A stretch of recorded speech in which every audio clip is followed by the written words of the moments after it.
Dirty, but well-dressed. T.T. Scarcelli. Episode 4? Episode 4, yep. Is that right? Yes, it is. What'd you say, Bo Nasty? We went Bo Nasty, Rough Cut, Jafria. Today, we are... Bang Tango. Bang Tango. Bang Tango. Killer. Bring it on the attack. Yeah. What was your introduction to them? It was my old buddy Brandon Trimble, which you know. Yeah. Yeah. Okay. Went to hair school with. Yeah. I was in a band with him. First band. I mean, and yeah, he was just getting a lot of obscure bands at the time, as you know, all of us were. And then he happened to run into this, and it just, you know, you heard it, and it was. I'm sure when you heard it too, it was, this thing is badass. Yeah. Well, yeah, because I got the Live Injection EP first. Oh, you did? Yeah, that was their first release, right? I think. Was it? I think it was. I think it came out because it was it was either a fake, got it sitting here, minor label or smaller label. World of Hurt Records. Okay. Yeah. And it says 89, but it probably did come out before. Yeah. But it did have a couple songs from Love Injection. What else is on there that's on the debut album? And we're talking about Psycho Cafe, by the way. Yeah, Psycho Cafe. Radio Silence. Yeah. Maybe just Do What You're Told. Okay, yeah. So Do What You're Told and Love Injection. Yep. Dude, I loved Watch Her Slide. Oh, man. That's a badass tune. That is killer. And I'm a Stranger. Fuck. I haven't heard that in a long time. I still have that on. Yeah. Sassy. Oh. Yeah, I love this. I have that on CD. I need to, dude, one of these times, I got to pull those out of the garage. Yeah, we need to go through those. I'd love to see what you got there. Because that will give us a ton of material to continue to do these with as well. There's going to be a lot of stuff we're just not thinking of. Yeah, I know. You sometimes the weirdest and the most obscure, you say, oh yeah, I've got that on CD. Yeah, right. Seriously? Yeah. Some that didn't ever even get released on vinyl. So yeah. That's cool that Live Injection's on vinyl. It really is. It probably was on this before CD, I would imagine. Who knows? Probably. Yeah. Maybe same time. Yeah. But anyway, that was my first introduction with Psycho Cafe. And of course, it was just on loop. And then any group of people we were around, a group of girls that we would hang out with and party with, everybody just loved it. Okay. There wasn't a person that didn't like it that I can remember. That's cool because Joe Lestay's voice can be a little challenging for some people. Well, yes, correct. But at the same time, I'll give him this. People got a little bit of a Billy Idol vibe from it. Oh, wow. I never thought of that. Didn't think of that? No. Totally.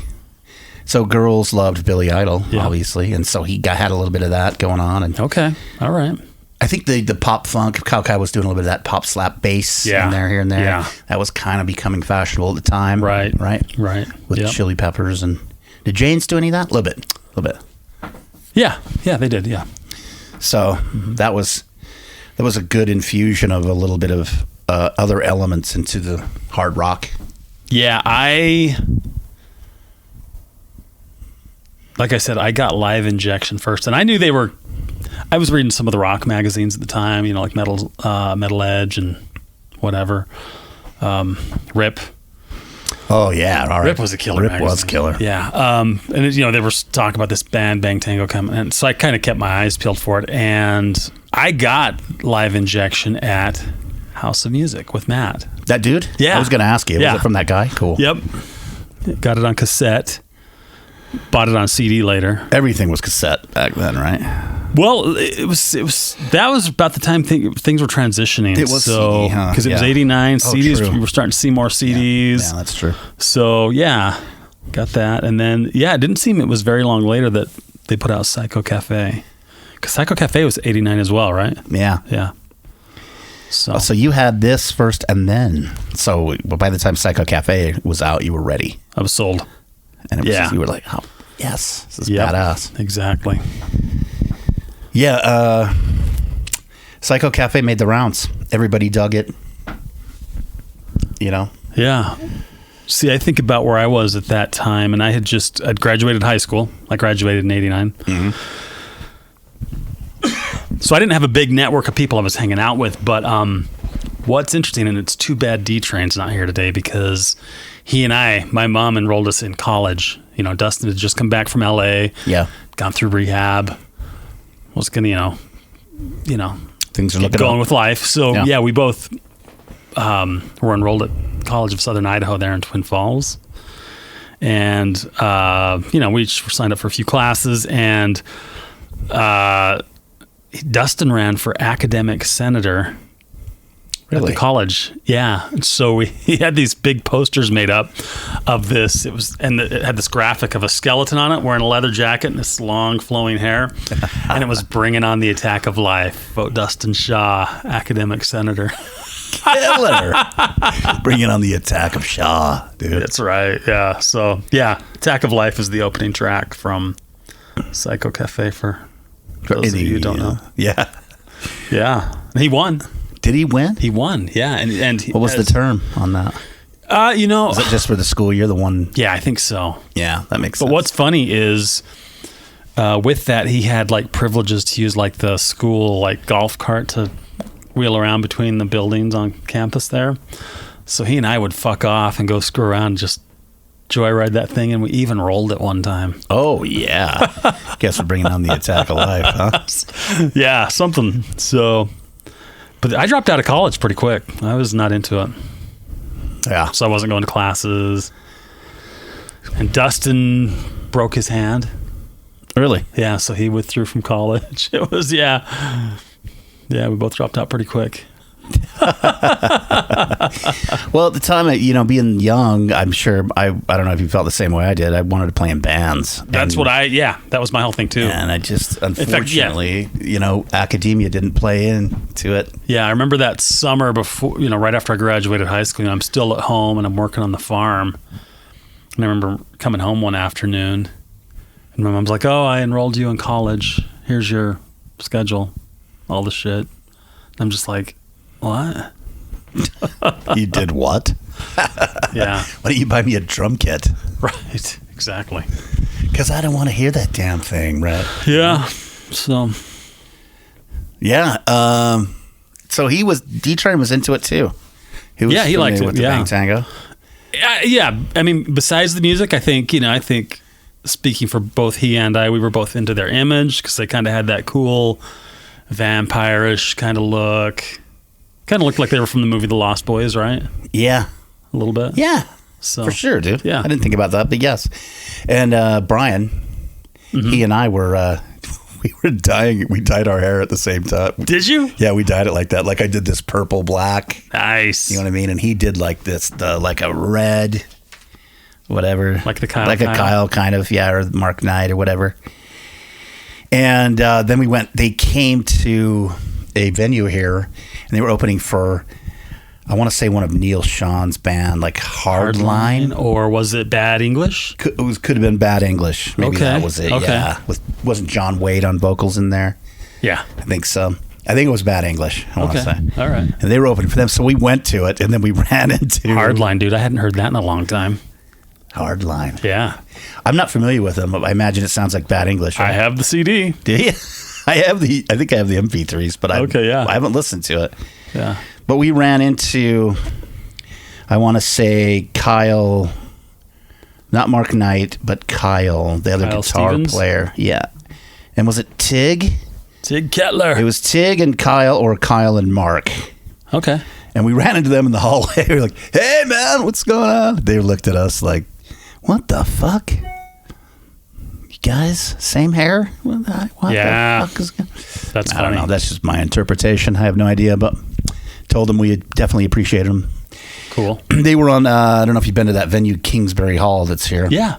Saw the cult there. So it's a stage with lots of room for reverb, natural.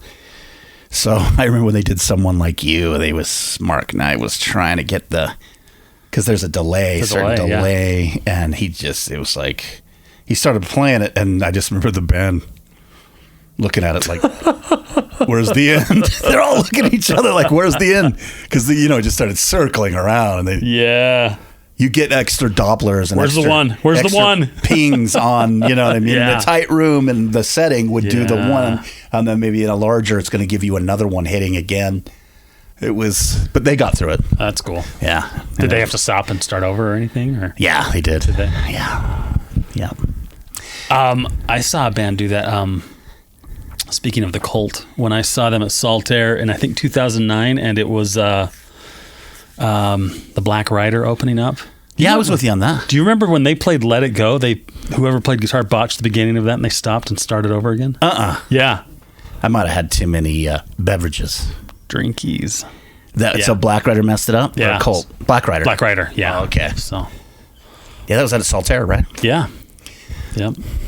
No, so the guitar player botched it. They all gave him the death stare. They were pretty. I remember them being pretty fucking laid back about it. I just remember thinking, it's a pretty fucking big venue. I mean, they're probably so used to it because they're such a reverby band anyway. But as you and I, having been band dudes for so many years, you don't fucking stop a song. You keep going, right? Isn't that the rule? Well, yeah, if you're playing live. It's the rule. Yeah. You just fucking pretend like it's not happening. Fumble your way through it. Yeah, exactly. Come around to get on the one or what, Yeah. So. Try to find your way and get it. So how was the rest of the show? It was great that I remember. Okay. Yeah, it was cool. I never got to see that lineup. I saw them when when Joe Lestay was still trying to do Bang Tango, but it was a completely different group of guys. No guys were in there. And it sounded nothing like the old Bang Tango. Yeah. I saw him at that place on 33rd, right by the tracks. Do you remember? Oh, some Asian guy opened a place. Yeah. He was notorious for not paying. Right? Yeah. Didn't you it's called Confetti, Lynch? Wasn't it? Was it? I think it was. Yeah, because I saw Lynch Mob there. Yeah, and George didn't get paid either.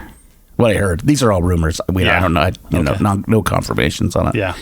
Let's just confirm them as truths on this podcast, right? Yeah. Uninformed, probably. I didn't know the guy, but it was a restaurant during the day, I believe, and then a club at night. And then something like that. I thought it was supposed to be like a strip club or something. Wasn't there a couple of poles? Oh, was it a strip? Wasn't there a couple of poles in there? Shit, man, that might have been strip club and I don't know. Yeah, it shows you how much we actually know about that club. That was the booze. I only went there one time, and that was for the Lynch Mob show. Okay. Yeah. Okay, yeah. Because I saw... Yeah, I'm pretty sure he was touring as Bang Tango. Yeah. But it was... Anybody of note touring with him? Some of those session guys are around those? No. How do you remember? Yeah, No. The last time I saw him, me neither. Nope. It was just Joe. Just Joe. But I believe... Was it... A few years ago, they got all of them back together. Yeah. That was pretty cool. Well, because when we talked about doing this for the podcast, I went to their Wikipedia page, just to see what I'd maybe forgotten, and it said they were planning to do shows still in late 2020. Oh, really? Yeah, Oh, I with didn't the know that. original 5.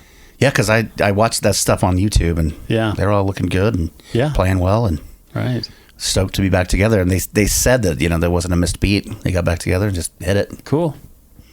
So Nice. It's good to see all those dudes back together. Yeah. Not really sure what they've done outside of there since. But Mark Knight had the old orange neon Jackson out there and everything, so that was pretty bad shit.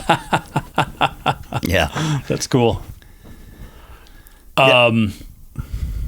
I remember about the time we were meeting Dietrich, or when I became familiar with local bass player. We both met. Oh, yeah. He was doing the Kyle hair color where it was colored red and then he had some black streaks in it. Okay. Yeah.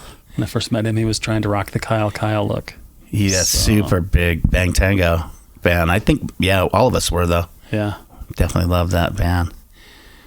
But, as we grow older, some of our follicles don't obey so well, and they follicularly challenged. They can fall by the wayside, if you will, or fall. Yeah. Because by the time I met him and got to know him, he'd already moved into the long mohawk thing because I think his hairline was already receding. So, which it looked pretty cool. Happens. I thought. Fucking happens. Yeah, you just do what you got. Besides, I'm a big fan. I'm a big fan of the skullet anyway. I'm not saying he had it, but I'm saying, he didn't. I like that look. It's pretty. Yeah. Definitely old Texas Chainsaw Massacre type glamour. Horror glamour. That's great. Yeah, so I dug Psycho Cafe, and then a year or two later we got... Well, just waiting for the next record, hearing it was coming out. Yep. Right? I can never remember the name of it. Dancing on Coals. Yeah. And it started out, I remember, so much cleaner, really clean and tight. I guess punchy with no bottom end, really. Yeah. Very digital. And Assault to Soul was like, okay, and then Untitled and True was kind of cool. Yeah. But it just didn't really, to me. Yeah. Didn't have the same. They didn't even patronage the other record at all. It seemed like it's a complete departure. Yeah. I wonder why that happened. I don't know. Because Psycho Cafe probably didn't do much, right? Sales-wise. Yeah, I don't know. So is the label we got to clean you up and make you a little more commercial? It looks like it's the same Mechanic and MCA. Yeah. MCA, Musicians Cemetery Association. So Howard Benson produced the first one, which is a killer production. Yeah.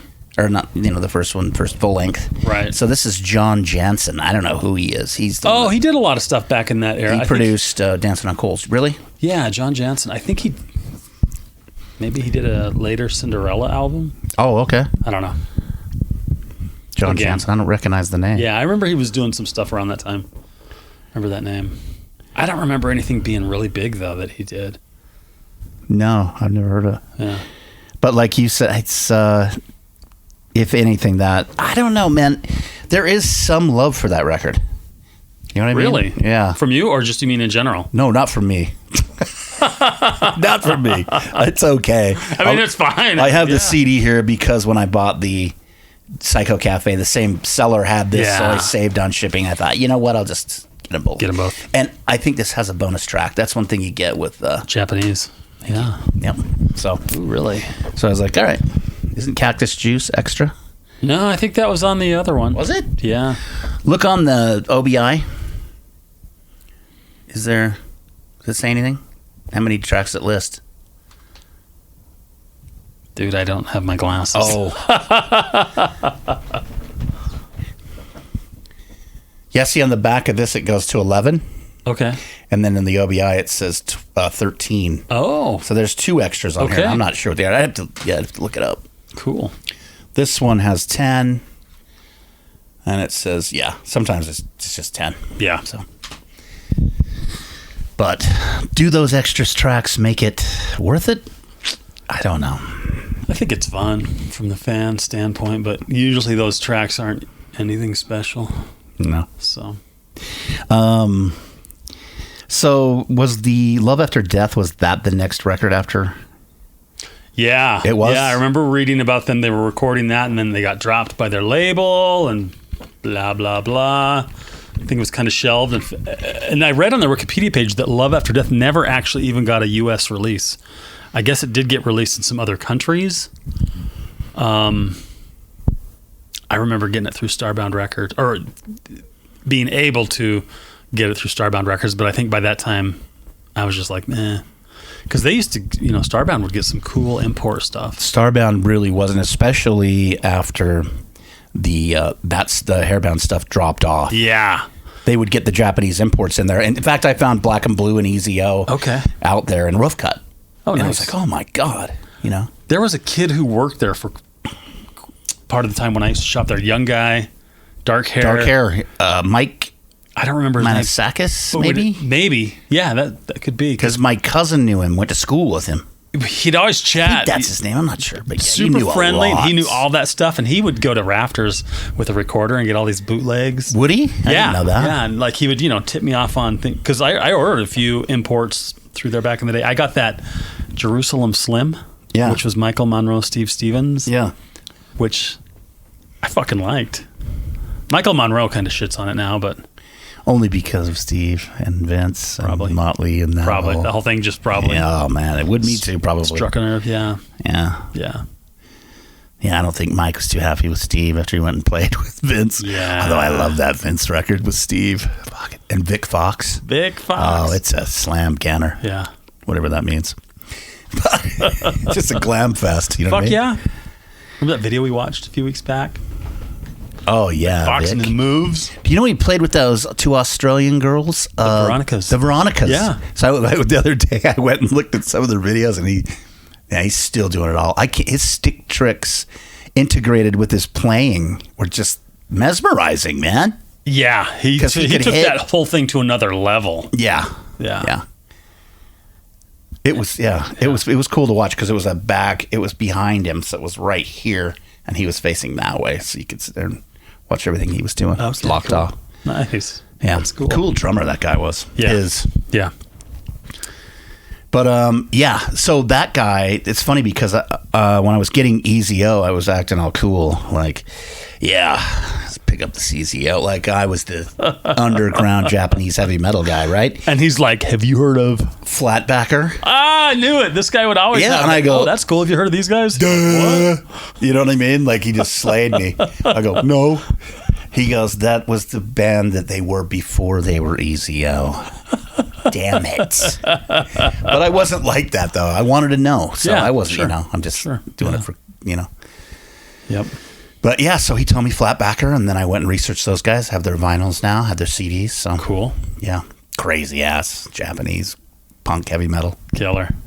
Yeah. So, but anyway, love Starbound. I sure missed it. I actually got that Diamond Rex that I told you, remember? The sealed copy? Yeah. From the dude, I guess the owner or the old owner or whoever, he still has a warehouse somewhere full of records. No shit. Yeah. Wow. Because it was him I bought it from, and I was telling him, man, I miss your store. Loved it. He's like, oh, thanks, man. So That's got to be a bitter pill, right? I told him I can't wait till you guys open again. Yeah. Nothing. I didn't get anything Right. back. Yeah. Yeah, that was a great record store, man. It was, man. Out in West Valley. Yeah. Huge. Yep. And they were so deep on CDs and vinyl. And it was so fun shopping vinyl there before vinyl had gotten its Resurgence. Yes. See, I didn't even walk. I don't think I ever even walked into the vinyl section, dude. Because at the time I was just buying CDs. Well, and at the time, too, they were getting some stuff from Relapse Records and other ones that they were very knowledgeable there. But sometimes things would slip through the gate, like some of the early High on Fire records on Colored I would get for cheap there, and they were already going for high prices on eBay. So with some of those early days, that was pretty cool. Didn't last very long, though. Yeah. They got wise to it. Yeah. Cool.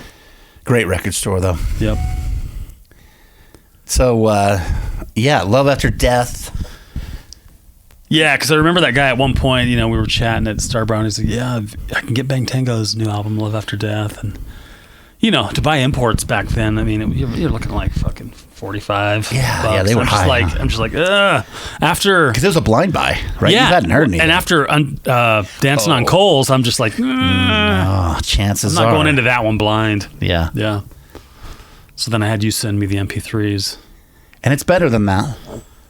Yeah, it is. It's just, but it doesn't really sound like Bang Tango. Not really. So, yeah. Because I don't think anyone was left at that point, right? Which I find an odd business model. I don't know if you're with me on this, but once you make a successful record, granted, no matter how much of an artist you think you are, kind of want to stay to the same. It's like if you made a great burrito. Yeah. Everybody loves it. We're changing it, dude. We're going to do it totally different. Yeah. Everybody, why? And I get the argument. I get it. It's, hey, we're artists. We move, we evolve, we change. That's cool. But Metallica didn't do Load right after Ride the Lightning. Right. You know what I mean? Right. There was many records. It was a slow progression that you could follow. I use them as an example, you know? So you got a chunk of stuff that's all sounded like the stuff you loved. Yeah. But, you wonder how much does the label that's true, because, too. Again, I don't know how much Psycho Cafe sold. Yeah, and how much... probably didn't go gold, I'm going to guess. And they probably didn't have a lot of control. Yeah, so... That's probably a good point. Yeah, so I think sometimes when you're like, well, my record didn't sell well, what did I do wrong? When they didn't do anything wrong. It's a great record. Yeah, But I think you start to second guess yourself if it didn't sell well. What do we need to do different? Yeah. You know? But if they were going to reconvene after Dance Under Coals, which probably didn't do shit good at all. Probably did even worse, yeah. Did even worse, but maybe they were really proud of it. I have no idea. Yeah. It's hard to know. It's hard to know, but you would think if they got a different deal, let's go back to, nuts and bolts. And who knows, man? I'd love to hear it from those guys. Yeah, I would be curious, too, because you know how you talked about how kind of that slap poppy bass was kind of coming into vogue? Yeah. I wonder if they were just kind of like, fuck. They got away from that. Get away from that. Everyone's doing it now, and because Kyle Kyle's a pretty savvy dude. Yeah, you could tell he was a fashion focused ahead. Yeah. And didn't he do that band with Tammy Down? He did. Newly Deads. I love that. Deads, yeah. Tammy Down's always doing cool shit. Tammy's fucking cool. Yeah, he's cool. He doesn't do anything stupid. Yeah, that I know of. Caveat. Maybe there's something out there. Yeah, right. But I loved Newly Deads, and wasn't there? Yeah, that's the only side band, I believe, wasn't it? I think so. Yeah. Yeah. And even I liked the way Faster Pussycat went too. Where they went a little more industrial drum for a machine minute. oriented and stuff. It's cool. That was only for one record, right? Still sleazy and still kind of spacey, and it's definitely dark and gritty and rock and roll. It's got all of it still in there. Yep. What did you just ask? Was it just one record they did like that? Faster Pussycat? Or was it just... I'm trying to remember the timeline because I remember... I don't know. It's hard to remember. Yeah, me too. I remember people on Metal Sludge shitting all over them, though. Oh, really? Yeah, of course. Of course, man. Sludge is the fucking cesspool. Troll Central, isn't it? Yeah, I mean, it is. I still go there all the time, though. It's funny. Yeah, so Whipped had it still sounded faster, right? Yeah, totally. Yeah, so... Between the Valley of the Ultra Pussy, that was there, yeah. So that's definitely more like Newly Dead sounding. Yeah. Remixing older, faster Pussycat songs. And then The Power and the Glory Hole is the full length that sounded more like a Newly Dead's record. No, that sounded very rock and roll. It was very rock and roll. Yeah. But it did have it was a little more drum, it had some drum machines in there. Okay. Maybe I'm wrong. Talking out my ass. Let's see. Take me down. Let's go over to Newly Deads. I can't seem to see it. But yeah. Cleopatra, man, they have a lot of those records that they cover all sorts of those old bands, and then all these guys, Tammy and tribute to Guns N' Roses, Joe Lestat, and Lynch, Stevie Rochelle, and dudes from Great White, all those bands from that day. But let's see. Let's shoot over to Bang Tango.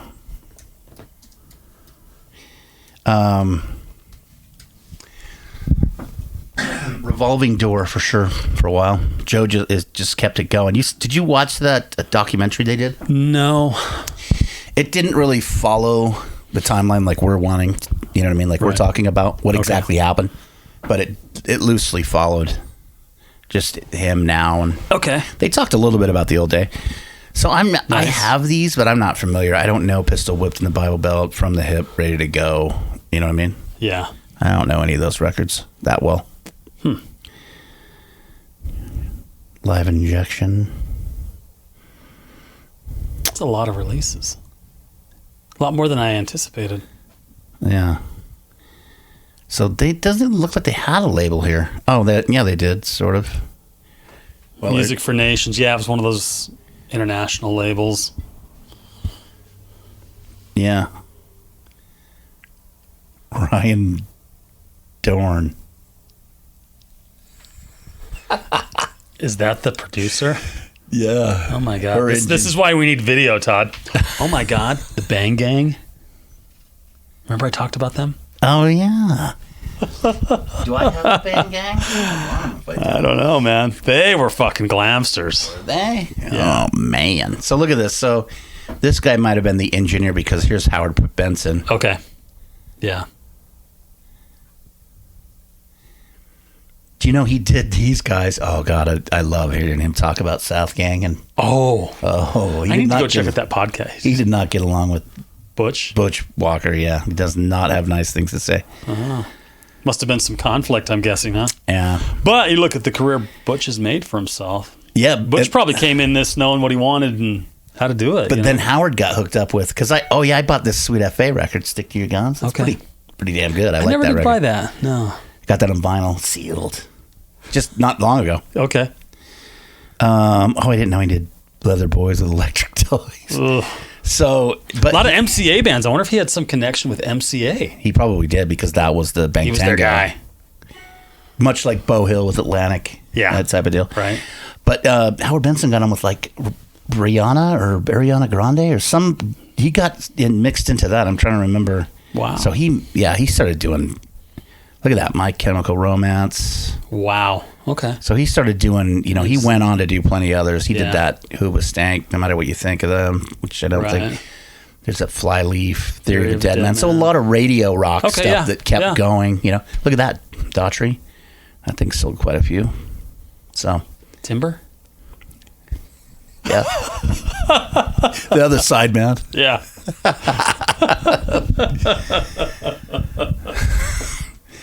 Dude, I want to say that I do have Bang Gang. I have to look, but I want to say it. They were something. I try to get all that stuff. Whoops. But Tango, I saw him a couple of times later. Okay. I mean, here and there. Oh, I've got Vanity Kills. Oh. I saw him a couple times too, just places around town. Okay. Like even Faster would play here, Faster Pussycat, and really small clubs. Yeah. Which was great, I saw Faster Rafters. They were always good. When they would have been touring for Whipped. Oh, whoa, a long time. Yeah. Yeah. Did you go to the Shotgun Messiah show? Violent New Breed? Oh, you went to that one? Yes. Didn't they go there for Second Coming too?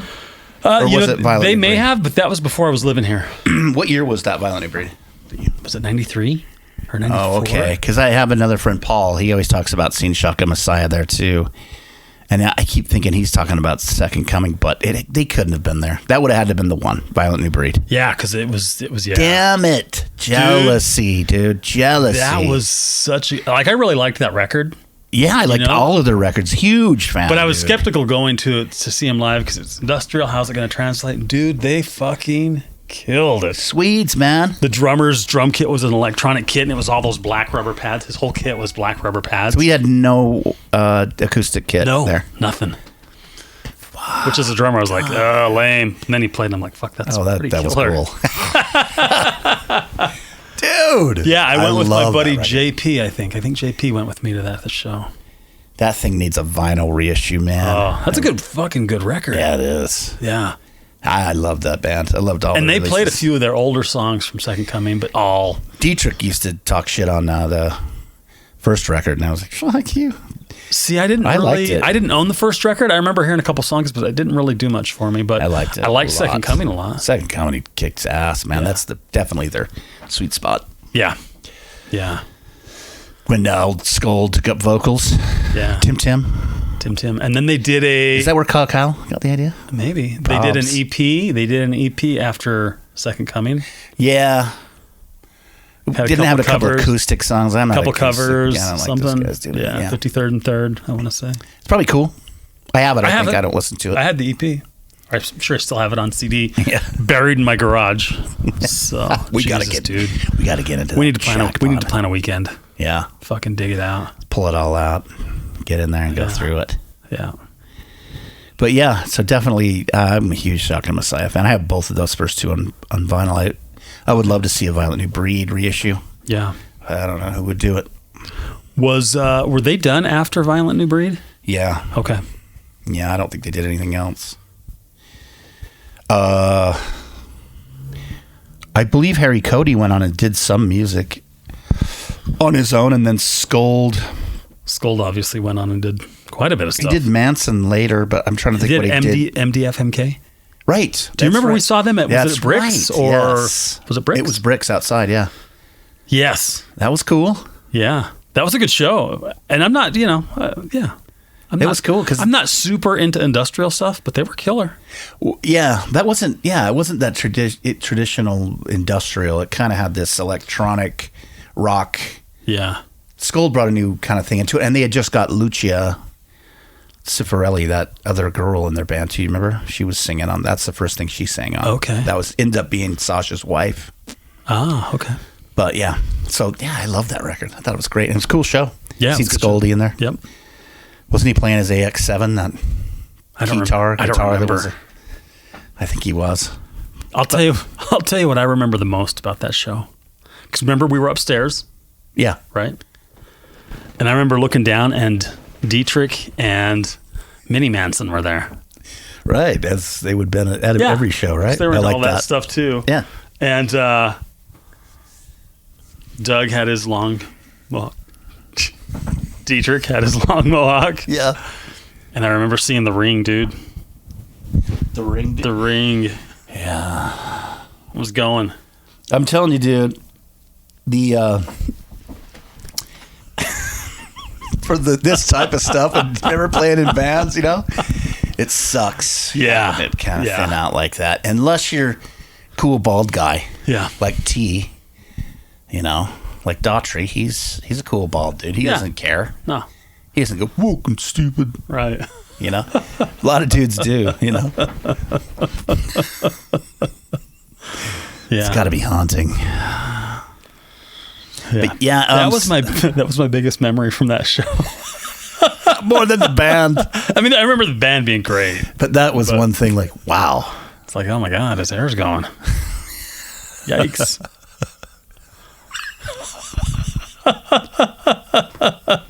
We're gonna have to edit this. It reminds me of that Seinfeld. Now, I don't know if you've ever seen it, where he takes that photo in to get it done, George. And the guy goes, "You want me to take you out of this photo and put something else?" Yeah. And he goes, "Okay." And then he takes it and he goes, "You did the wrong guy." And he goes, "Oh, which guy are you?" And he goes, "I'm that guy." And he goes, "You've lost a lot of hair." "I'm aware I've lost a lot of hair." Yeah. You remember that? Yes. Wow, you've lost a lot of hair. Yeah, I know.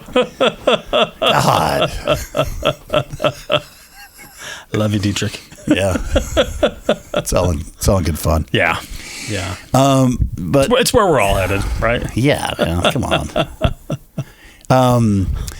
But that's it. So they were going definitely more industrial shotgun with that breed. So that makes sense that Scoldy would just kind of start going towards that, and they probably met because did I ever tell you I used to go to? Do you remember Spanky's downtown? Yeah.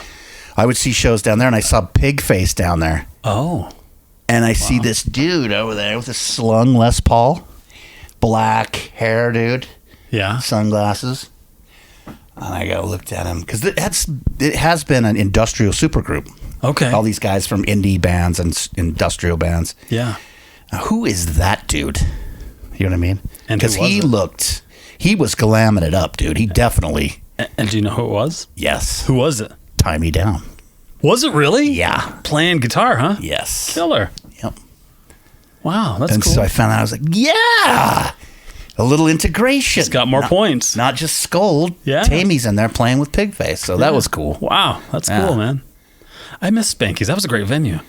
That was a pretty cool venue. I saw a lot of great bands there. I played a handful of shows there. Yeah, same here. Do you remember the Killer Clowns? Local band? I kind of remember. Gene was like a cross. Yeah, he had that one wonky eye. Gene, he's a cool guy, man. Great guy. Great front man, dude. He was like a cross between Mick Jagger and Iggy Pop. Yeah, he was. He was so fucking good. Yeah, he's cool. What happened to that dude? I've wondered that too. What's his last name? I have no idea. I don't either. But he was around the local scene a lot, so if we ever did local scene Gene. I remember there was that club, 666 State Street. I don't know what it is right now, but it was something for a while, and we played there. And I remember he was doing sound there. And he'd had something happen on stage at some point that fucked up his eye and his ear on one side of his head. Really? So when he was doing sound, he would like turn to the side to listen to you. Oh, it's for the one good ear? To get a read on what's going on, yeah. Oh. Sonically. Fuck. Life's such a bitch. Yeah. I remember seeing them a few times at Spanky's. That was a great club. It was fun down there, man. Yeah. It was a good time. He had the bar upstairs. Yep. Pool tables. Yeah. Yeah. What really sucked is I was a huge fan of Curve, right? Yeah. And which I just thought of you the other day because I was on their Bandcamp page. They've got a bunch of bootlegs on there. Yeah. Yeah. Anyway, go ahead. One of the guitar players, Debbie, I don't know. She was a member. She played on all the early stuff, but she went on to play with this Brit rock band, Echo Belly. Do you remember that? Yeah, I remember the name. I don't know if I knew their music, but yeah. So I had it was Brit rock, girl singer. She was cute. Okay. So I saw them. They played at Spanky's and went there, and then I saw Debbie upstairs playing pinball, and I went up to her and said, "Oh yeah, I remember you and Curve," and she just couldn't have got a bigger fuck you. You know what I mean? Really? Well, just like she didn't say fuck you, but she was just like just bad taste in her mouth. It's so shitty for the fans. This stuff. Yeah. You know what I mean? Because you Sure. never know, and you just got to be like. Well, didn't you say that one time you got to meet Tony Halliday that she was I was going to do the same thing. And then I had mentioned that I, like a dumbass, I guess, I had said, hey, I saw a Debbie at this other venue in town. She was playing with Echo Belly, and Tony just got this look on her face, this scowl. And I was like, 0 for 2. 0 for 2. My favorite band, too. And I might as well just spit a logie right in the singer's face, dude. You know what I'm saying? It's fucking the worst. Tony Halliday was hot, though. Yeah, she was cool, man. Loved her vocals. Yeah. Loved the approach. Yep. I definitely know she was a popster, though. And I believe Dean had played with Eurythmics. He Really? played bass in there. Played with Dave Stewart. Oh, wow. Huh. And so they were pop-oriented. So how Curve came together, I'm not really sure, but it definitely was a departure for a darker approach with a little bit of those electronic elements and then, swarmy guitars, just noisier. Yeah. Fucking ultimate, man. I love that band still. Yeah, they were great. They were great, but I don't know if Tony was a super fan of it. Never heard her really echo the accolades of it. Right. Unfortunately. Guess that's what we face from the British fucking... Maybe they had a bad breakup too. They did, and then they had garbage fucking rip off their whole platform and then become successful, and they never really got any breaks, and they never, you know what I mean? They fought tooth and nail and just got fucked over all the way. So it's a legacy of bittersweet. That would suck if that was your career and it just was all uphill. Yeah. So I'll definitely see that. But anyway, far departure from Bang Tango. Is it though? Nah, it's like the tangent. 7 degrees of separation, right? Yeah, we'll get back to it. Just hold on. Yeah. So stand by. But so I hope Bang Tango plays some more shows coming up. I'd definitely go see them if they've got the original lineup together still. Yeah. That would be fun. Oh, I did read though for a minute though, before the original lineup got back together, the other 4 guys got a different singer and they were out under some name that was somehow tied to Bang Tango, whether it was a... Really? One of the dudes? Yeah. Was it Mark Knight? It was all the other 4 originals. All the dudes. The other 4 Except for Joe. Except for Joe. Huh. Do you remember when Bullet Boys was doing that for a minute? Yeah, without Mark? Lies, Treachery, and Deceit, they were calling it. Really? And it was all about Mark. And now they're back together. They're back, man. It's a tough one to swallow when you're like... Yeah. Just slamming somebody in the press. Think how many bands that fucking hate each other. Yeah. I've just been watching the Sex Pistols documentaries lately, and they fucking none of them liked each other. But they have a thing. Yeah. And then you like that. Money. You don't like each other, but you can't. Nobody's gonna buy your shit separately, really. Right. You know what I mean? Yeah. You're not fucking Sting, so right. You know what I mean? Who made the fucking worst Police albums there are? Police. That's what you do is go out on a high note. You do what was it? 5 records they did or something, all good. Then they're like, we're out. Right. But you got to get back and do some other records. Yeah. With the same dudes, no matter how much. Look at Van Halen. There's your example, huh? Yeah. Eddie with Dave. Right. So. But yeah, so hopefully we see that. Lies, Treachery, and Deceit. I love it. Yeah. Yeah, I would definitely go see that. Now, we didn't ever talk about Joe's other band, Beautiful Creatures. Oh, right. I don't know how we're doing for time, but we could always save that for another. No, let's do it. So, but I thought that first, we're still doing great. That first Beautiful Creatures record was fucking killer. DJ Ashbaugh. DJ Ashbaugh. That's the first time I'd heard of him. Yeah. was that record? You're the one that he played in those guys. he played in Bullet Boys for a minute. Oh, he did. I mean, after record, so he was around after the record scene, deals. Yeah, he was kind of playing around. Yeah. And then he got in with Joe, and then was it Kenny Queens? Kenny Queen. He's the bass player. Yep. Drummer was Glenn Sobel. Glenn Sobel, yeah, who's now with Alice Cooper. Okay, yeah. And Hollywood Vampires. Hollywood Vampires. Yeah. Good gig, man. Good gig. Yeah. So, yeah, that first record was really fucking good. And then... What was the second one? Deuce? And Ashbaugh was out. Yeah, everybody was out, right? Was everybody out? I don't know if everybody was, but the drummer was. Ashbaugh was out. I don't know if Queens was or not. I think the other guitarist, Anthony Fox, was still in. But yeah, it just, it's just a different animal. It wasn't bad. It just wasn't spectacular. So... I wonder why labels again. Well, I just think they tried to relaunch this hard rock thing. I think when Buck Cherry kind of broke. Anthony Fox, who's he? He was on other guitar rhythm. Yeah, right. Yeah, I think when Buck Cherry kind of broke, I think a few other bands thought they were going to kind of just ride that wave. Yeah. That's exactly what it was. Actually. That said current lineup, so... Okay. I don't know if there is a current lineup right now. Yeah, I have no idea either. I saw Beautiful Creatures, though, 3 or 4 years ago in Vegas with Faster Pussycat. Who was in there? It was Joe, obviously, and it was Alex Grossi on guitar. So there he is. It says it here. Alex Grossi. Okay. Glenn Sobel, Matt Starr drums. Oh, so these... I don't know who the drummer was, and I don't know who the bass player was. Matt Starr, he's a bald drummer with a big mustache. Oh, yeah. He's played with Ace Frehley for a little while. Yeah. He filled in for Mr. Big when their drummer was not well. Yes, that's right. Okay. So Michael Thomas.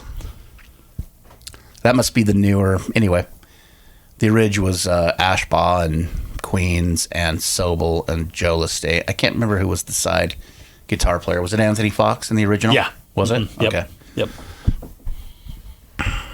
Yeah, there's Glenn. Didn't he play with Manson too? I don't recall that he did. No. I do not think he did. Ashbaugh got a good gig. GNR? He's still in GNR, right? No. Oh, no. They got the other guy with the top hat back. I'm not sure which is better. Ashbaugh sounds a little more original. Yeah. Well, plus Ashbaugh did that 6 a.m. That's right. Yeah. That's right. 6 a.m. with that singer that was James Michaels. Yeah, did he have a history or? I don't know. I know that he was a songwriter and he'd done a lot of record producing, so. He's a pretty good singer. Yeah. Not a super fan of that band, but. Yeah. I really thought that, what was the one he did with Tracy Guns and Nikki Sixx? Brides of Destruction. Yeah, great. I thought the name was great. Yeah. I thought, oh shit, man, those guys are gonna bring it. But yeah. Yeah, did you like it? Not really. I wanted to. Yeah. But that singer, London LeGrand, not a good singer. Riffs kind of weak. Yeah. And you wouldn't expect that from Tracy Gunn. He's usually just bringing it. Right. So. Yeah. I thought it was going to be another Murder Dolls or something. Maybe not quite as punk, but Right. A little more glammy. Oh, it's Nikki Sixx. It's punk. Oh, I forgot. Yeah. Still got love for the streets. Sharing sandwiches with the kids out in the streets. Sharing sandwiches? It said that one time. You'll find me in the streets sharing sandwiches with kids. Right.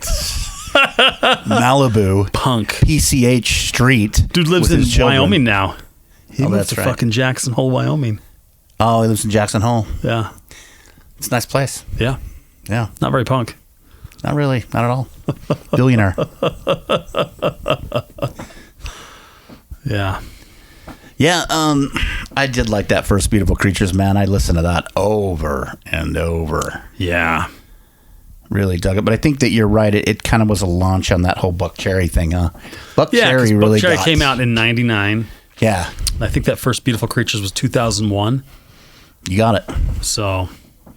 And everybody was just kind of like, yeah, that bitch song. And was rock is back. Let's do it. Right? The bitch song. Isn't it Crazy Bitch? I think that was on their third record, like in 2005. Oh, it was? No, they had that Lit Up. I'm all lit. That's right. Had to shock me. That Kiss riff. Yeah. Yeah. It's killer. No. Yeah. Fuck yeah. I love that song. Thank you, Ace.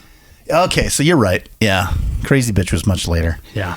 Lit Up. And so everybody's like, yeah, rock is back. Yeah. Because even the Cult relaunched at that point. For Beyond Good and Evil? Yeah.